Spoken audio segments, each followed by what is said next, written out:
this hour and this hour so that we can get our paperwork done, which was a mountain of paperwork.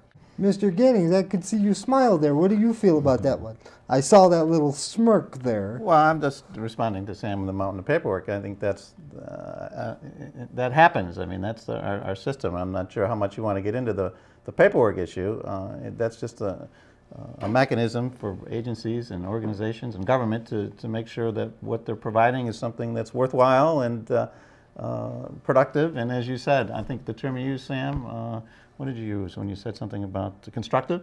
Yes. I think, yeah, that's in the regulations. We've always seen you have to be constructive. You have to be. But here's a question: is as an advocate, putting you on the spot now, why should the advocates have to worry about that? The advocates have to worry about paperwork? Paperwork, because it all comes back to, well, that's what it all comes back to, the paperwork. Well, I'm not sure the advocates have to worry about paperwork, and I think it gets into who the advocates are and having the advocates more independent. Some of the issues that we talked about in the past are advocates that are associated with organizations or agencies and so on. And I think we're looking at, in the future, advocates that are more independent and supporting themselves and doing things on their own. And when you talk about paperwork, you don't need paperwork to do that. And that's an interesting question. I think the paperwork's only to make sure that the funding is used properly, and I understand that, and I think we all do. But it gets blurred because it's more than funding for people with disabilities. It's all kinds of other things, and it's advocating for other things. And how do you put that under the funding heading? How do you put advocacy under funding? I don't know. I mean, that's a good question. Because it always seems like, well, we have to wait for this paperwork, which I'm sure we all understand, but by the time we wait for the paperwork, something else better could have came along and we missed that boat. Yeah. I go with I'm going to remark on what he said about independence. And there's a lot of independent people who are in single room occupancies, IRAs, who want to have their independence. And they get bogged down with the paperwork that has to go into, oh, I want to go over here and I want to do a volunteer activity. I want to go over here and I want to do school. Or I want to go over here and I want to do a job. I want to work somewhere.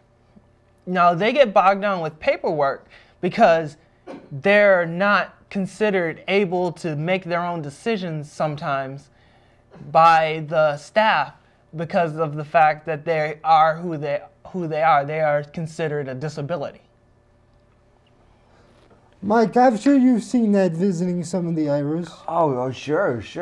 You know what's interesting about this, though, is we talk about, changing, the way people use words, but I think we need to change the way things work, and then along with that, the way people talk about other people will change. Like, for instance, if someone lives in an occupancy and all of a sudden a group of people start getting together and say, no, we want to make our choices, we want to maybe do some of our own paperwork to know how to do that, then all this other stuff will start to fall into line, and then we'll get to that ultimate objective.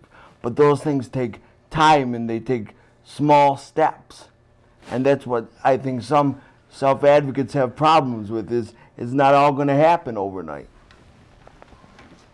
We have to work at it. Independence too, as you're talking, Sam and Mike, independence, and how do you do that? How do you regulate independence? And as soon as you put dollar amount and regulations on independence, doesn't it make it what they call an oxymoron? I mean, how do you do that? How do you fund something and still make it independent? Well, and still let a person do what he or she wants to do, and yet on one hand then say, but we have to regulate that. I have a question for you, Mike. Sure. What is independence? What do you consider independence? That's what it all comes down to. Well, that's a good question, Mike. And I think independence is doing what an individual wants, he or she wants to do, to become the best person that they can become. And what happens with regulations and funding is that you pigeonhole that. You talked about that earlier. So we have to make it look constructive. If you're going to put funding into that, we have to define things, we have to regulate it, and we have to, and that's part of independence, but it's not all of it. You know, the independence is talking on TV and doing a show like this. This is not regulated. This is free. This is, you talk about issues. A lot of the important things of self-advocates or advocates and people that live in the community are what they do on their off time, their socialization, the interaction, the community interaction. That's not regulated. How do you regulate that? And that's why it's difficult. It's easy to say, well, you got to do that. You got to do your hygiene. You got to make your bed, and you got to eat at the same time or eat at a certain time. And this is your menu. I can regulate all that, but how do you regulate the independence, as you asked before? How do you do that? Well, see, that's a societal thing. That can't be regulated. That's what I think people are going to have a hard time getting away from, is the fact that you can't put a number on somebody's feelings. You can't put a number on what they think their life is worth. I mean, that's the way, that's the problem. Right, and you're right, that's the problem. So in other words, I think the system in general will then avoid that because they can't regulate it, so it doesn't become important. So for a life of a person with disabilities, those issues are important, but they're not understood by the system because they can't be measured and they can't be documented. So what do you do? And something that they don't understand, they're going to stay away from. Exactly. So does that mean they again back away from it? So does that mean everything like person first language again gets put on the back burner? Well, that's a challenge. You're right. I mean, that's a difficult challenge. It's back to the medical model. When you can identify something and fix it, that's easy. And that's why a medical model, I think, in the past is used. You know, you can control it. You know, somebody has a cold, somebody has a broken leg, you fix it, you do certain things, and you get it done. People with disabilities experience that as well, but other than that, they want to experience independence. So again, so you do step back and say, how are we going to do that? How are we going to make that happen? And great question. So, do you guys have any final thoughts you want to share with our audience? How about you, Mike?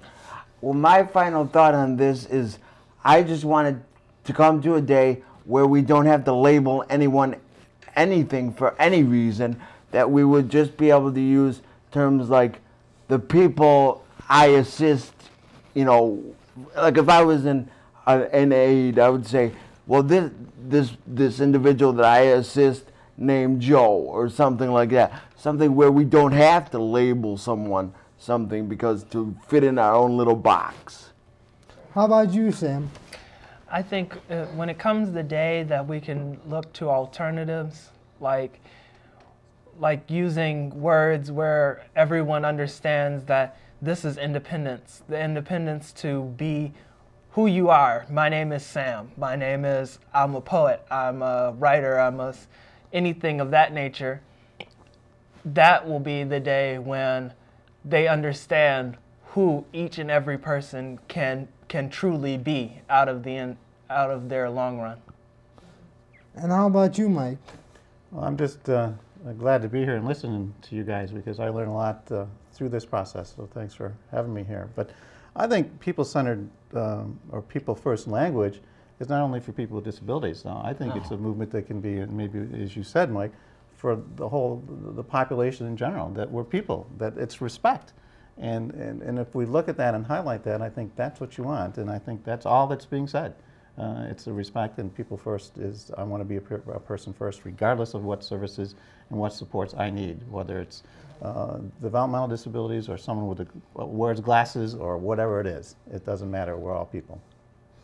And I'd like to say, for me, if somebody calls you something you don't want to be called, like a consumer or an individual, you want to be called by your name, tell them that's how you want to be referred. It's okay to speak up for yourself. That's what self-advocacy is all about. You need to speak up for yourself. You have to have passion about what you feel. If you want to be called Joe, you want to be called Mike, you want to be called Sam, you want to be called Frank, you want to be called by your name, say that. You need to say that. You need not be a passive self-advocate. You need to speak up for yourself. Have that passion inside you and say, my name is not consumer. You need to say what your name is and feel that. And just speak up for yourself and be who you are.